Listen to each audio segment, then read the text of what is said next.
O Senhor esteja convosco e Ele está no meio de nós. Proclamação do Evangelho de Jesus Cristo, segundo João. Glória a vós, Senhor. Naquele tempo, ao passar, Jesus viu um homem cego de nascença e cuspiu no chão, fez lama com a saliva e colocou-a sobre os olhos do cego e disse-lhe: vai lavar-te na piscina de Siloé, que quer dizer enviado. O cego foi lavar-se e voltou enxergando. Os vizinhos e os que costumavam ver o cego, pois ele era mendigo, diziam: não é aquele que ficava pedindo esmola? Uns diziam: sim, é ele.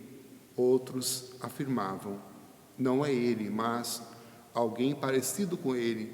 Ele, porém, dizia: sou eu mesmo. Levaram então os fariseus o homem que tinha sido cego. Ora, era sábado, o dia em que Jesus tinha feito lama e aberto os olhos do cego.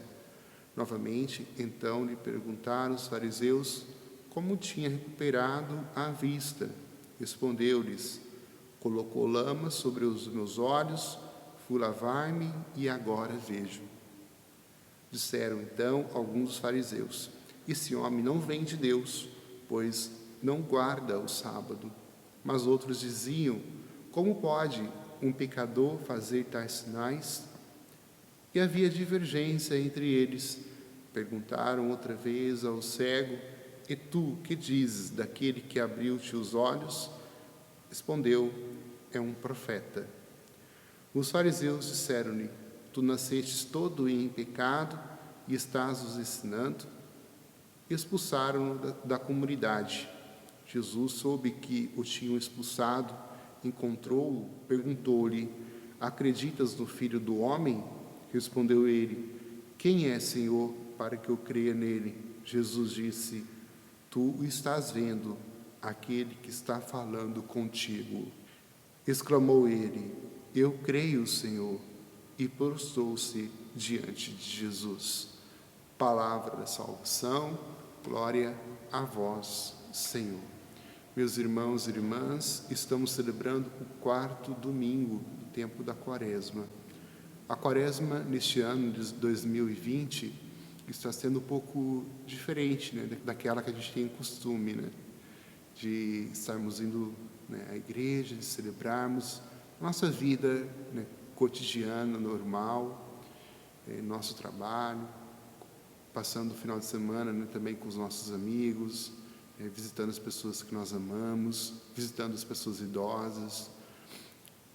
E com esse surto, né, com essa pandemia do coronavírus, tem tirado a paz de muitas pessoas. E Jesus hoje, ele vem dizer que quer ser a luz da minha e da tua vida.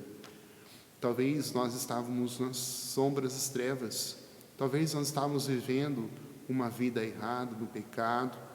E se Deus permitiu que tudo isso acontecesse, né, porque com certeza Ele, né, está e quer falar ao coração de cada um de nós, através da sua palavra.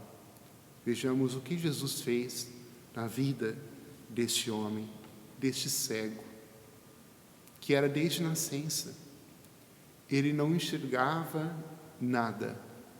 E Jesus um dia passou na vida dele. Jesus, né, a palavra de Deus diz que ele, com a sua saliva, ele fez lama na terra e passou nos olhos do cego. E a partir daquele momento, aquele cego sentiu algo diferente, mas ainda ele continuava cego. Jesus deu uma ordem a ele: vai lavar-te na piscina de Siloé. Siloé, que significa enviado. Então aquele homem, ele é enviado por Jesus. Olha só, irmãos, o nosso processo de conversão, que é o catecumenato da nossa vida. Talvez você já até seja já batizado, como eu sou, porém esse processo de conversão, ele vai acompanhar toda a nossa vida. Aquele homem, ele depois voltou curado, porque ele obedeceu o comando do enviado de Deus, Jesus Cristo. E na nossa vida é assim também. Quando nós nos colocamos nas mãos de Jesus, ele realiza a sua obra. Nós percebemos, através do Evangelho que nós lemos, que este homem, ele não conhecia Jesus. Através do diálogo que nos foi apresentado, e depois, com a versão mais longa, com todo o interrogatório, que é feito a este homem por parte das pessoas da cidade, que viram nele agora uma pessoa diferente. Alguns até duvidaram que era a mesma pessoa, talvez seja outra. Olha só que Deus faz na nossa vida, Quando Deus toca em nosso coração e Ele transforma profundamente. Nós não somos mais aquelas pessoas amargas, tristes, angustiadas.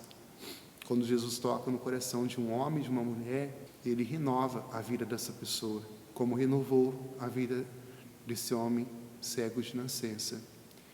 Porque o pecado, o que ele faz com a gente? O pecado, ele nos cega. Ele não deixa com que nós enxergamos a vida como ela é. Por isso que nessa escuridão, ao enxergarem as coisas embaçadas, nós pensamos só em nós mesmos. Nós somos egoístas e queremos provar que somos melhores, queremos, de uma maneira ou outra, buscar as coisas materiais. Isso vai corrompendo, vai deixando com que a graça de Deus, ela não more no nosso coração. Por isso que nossa vida é amarga, triste, e a gente tem dificuldade em perdoar o nosso irmão. Então as pessoas percebem naquele homem uma pessoa nova. Não é mais aquele mendigo, não é mais aquele cego, é uma nova criatura. Por isso que eles interrogam, mas será que é ele mesmo? Depois o caso foi levado aos chefes religiosos, aos fariseus, e que começaram a interrogar aquele homem. Ele sabia que poderia ser expulso da sinagoga, ele sabia que poderia não ser entendido pelos chefes religiosos, mas mesmo assim teve a coragem de dizer: não, foi ele que me curou, aquele homem. E por ser um dia de sábado, Jesus foi acusado. Mas Jesus, ele espera todo aquele momento, aquele homem ali vivenciando aquela realidade com os chefes religiosos, provando, aquele ato, ele tinha sido verdadeiro, não era falso, que ele era realmente cego, agora passa a enxergar. Depois de toda essa prova de interrogatório, ainda questiona os pais desse homem, será que ele realmente era cego? Olha que o pecado faz com a gente, porque esses homens, depois no final, depois Jesus, ele vai mostrar isso de maneira muito clara, Eu vim a este mundo para exercer um julgamento, a fim de que os que não veem, vejam, e os que veem se tornem cegos. Então nós percebemos, com essa palavra, que no final das contas, quem era cego? Os religiosos fariseus, aqueles homens que frequentavam a sinagoga, eram assíduos, eram pessoas que deveriam dar o testemunho. Esses eram verdadeiros cegos, porque a realidade se inverteu. Aquele homem que era fisicamente cego, ele passou a enxergar. Naquela época de Jesus, uma pessoa que era cega ou que tinha algum tipo de deficiência física, alguma enfermidade, era a mentalidade da época, eram pessoas que foram amaldiçoadas por Deus, ou elas ou os seus ancestrais. E Jesus responde à pergunta dos apóstolos, que disseram: Senhor, quem que pecou? Foi esse homem ou foi um dos seus familiares? Jesus falou para os apóstolos esse grande ensinamento: ninguém pecou. Existem realidades, irmãos, que servem para a nossa conversão. Existem situações na nossa vida que nós não entendemos aos nossos olhos físicos, a nossa razão é limitada. Por isso que devemos pedir o Espírito Santo que ilumine a nossa vida. Nesse tempo que nós vivemos de muita provação, nós temos 2 caminhos a percorrer. O primeiro é aquele da entrega ao mundo. É aquele no qual nós desanimamos, que nós nos desesperamos, que nós nos tornemos pessoas amargas, tristes, vazias, sem esperança, acreditando em tantas mensagens e tantos vídeos, né, que distorcem a verdade. Nós perdemos a fé em Jesus. Então esse é o primeiro caminho, a perda daquilo que é verdadeiro, porque nosso coração, a nossa vida, ela está cega. O segundo caminho a percorrer é o caminho que esse homem fez. Primeiro, de deixar Jesus tocar em nossa vida. A saliva, que na época de Jesus, né, podemos dizer o hálito, ele tinha era uma expressão muito forte, que é a ação do Espírito Santo, a força divina na vida da pessoa.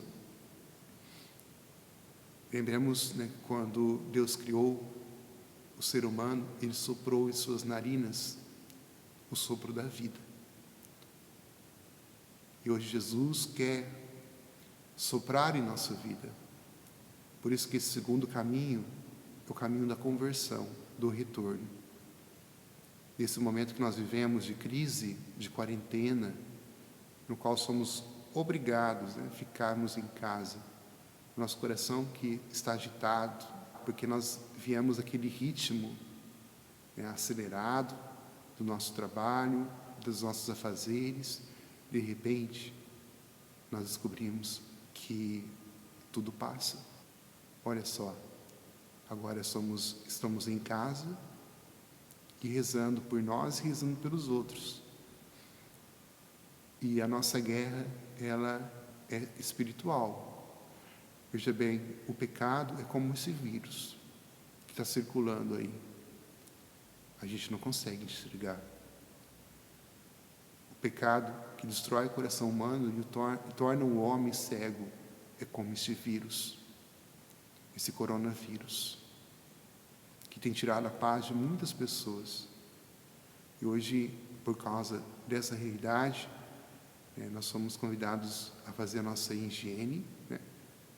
Lavar a nossa mão sempre, passar o álcool gel. Por causa dessa realidade do coronavírus, temos oportunidades que talvez nós nunca pensávamos em ter. Aquilo que nós estamos passando hoje, ninguém nunca passou. Ninguém de nós, nem os mais velhos. Por isso que somos convidados a confiar em Deus. E lavar muito mais do que a nossa mão. Lavar o nosso coração, a nossa alma dos nossos pecados. Que muitas vezes vêm para tirar a nossa paz. Que vêm para destruir a obra de Deus em nossa vida. Por isso, nesse segundo caminho, que é o caminho da purificação, o caminho no qual nós somos chamados e obedecemos a Deus e vamos lá na piscina, né, nos banhar, é o caminho da salvação.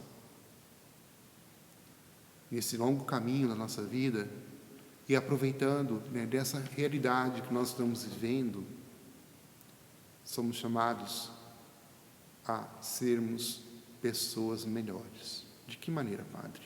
Você pode ser uma pessoa melhor amando e perdoando o próximo. Primeira coisa. Você pode ser uma pessoa melhor sendo caridoso, prestativo, ajudando o irmão, ajudando o próximo, ajudando, né, sem poder sair de casa, né? Olha só, desafio.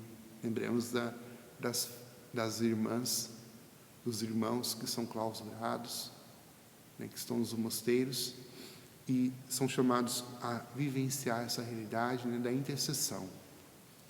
Então você pode ser uma pessoa melhor da sua casa, orando mais, buscando mais Deus. Temos o projeto Minuto com a Palavra, né, todos os dias pegando a palavra de Deus, né, intensificando a sua oração, intensificando o seu jejum, intensificando, né, a sua caridade com as pessoas que estão do seu lado. Temos a oportunidade de conhecer melhor os nossos irmãos, as pessoas que nós amamos. Temos a oportunidade, né, de talvez fazer uma caridade ali, uma pessoa que está precisando, talvez aquele senhor de idade, né, que não tem como ir ao supermercado, né, por causa da realidade, né, que nós sabemos que as pessoas de idade são propícias a pegar muito mais do que nós jovens o vírus e se adoecer. Somos convidados por Deus a praticar, por que não, uma caridade, de ir lá ao supermercado tomando as devidas prevenções e trazer aquele homem, aquela mulher de idade ali que estão precisando. Às vezes até os nossos parentes, né? Até os nossos tios, os nossos avós, olha só que os nossos pais também, né? Quantas graças que somos convidados a vivenciarmos. Agora, irmãos, depende de cada um de nós, porque na vida desse homem foi assim, né? A vida que se tornou uma caminhada de fé, no qual que Jesus foi tocando na vida daquele homem. No começo, Jesus era um simples homem. Depois, Jesus se tornou um profeta.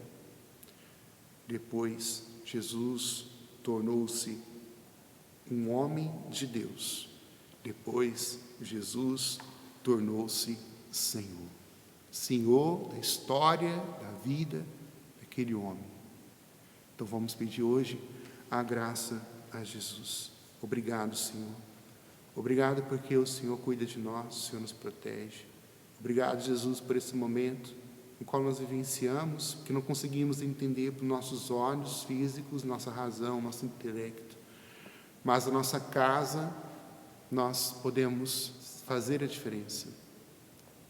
Obrigado, Jesus, porque agora nós podemos dar um valor à Santa Missa, porque nós não podemos ir à igreja. Obrigado, Jesus, porque podemos valorizar o contato com o sacerdote, podemos valorizar o sentido, a importância da confissão. Obrigado, Jesus, porque o Senhor hoje vem tocar o nosso coração, a nossa vida, a nossa família, e eu peço, Jesus, eu oro pelas famílias que estão agora passando por tribulações, por dificuldades, por momentos tristes, né, de brigas. Esse não é um momento de briga, esse é um momento de perdão. Por isso, Jesus, concede ao coração desses homens, dessas mulheres, desses pais, desses filhos, desses avós, a graça do perdão, a graça de poder se aproximar da sua infinita misericórdia. Tira, Senhor, do coração das pessoas sentimentos ruins de suicídio. Tira, Senhor, do coração das pessoas sentimentos de desespero. Eu te peço, Senhor, com teu sangue precioso, Jesus, cura as enfermidades, sobretudo as pessoas que sofrem de depressão, que agora são obrigadas a ficar em casa. Jesus, cura a depressão na vida desses meus irmãos, que agora estão em suas casas e pedem com fé, e suplicam e clamam que querem ser curados. Obrigado, Jesus. Obrigado por ser o nosso Senhor, nosso Mestre. Obrigado por ter compaixão e misericórdia de nós. Vamos rezar juntos a oração da providência, finalizando o nosso momento de oração, nosso momento com a palavra de Deus.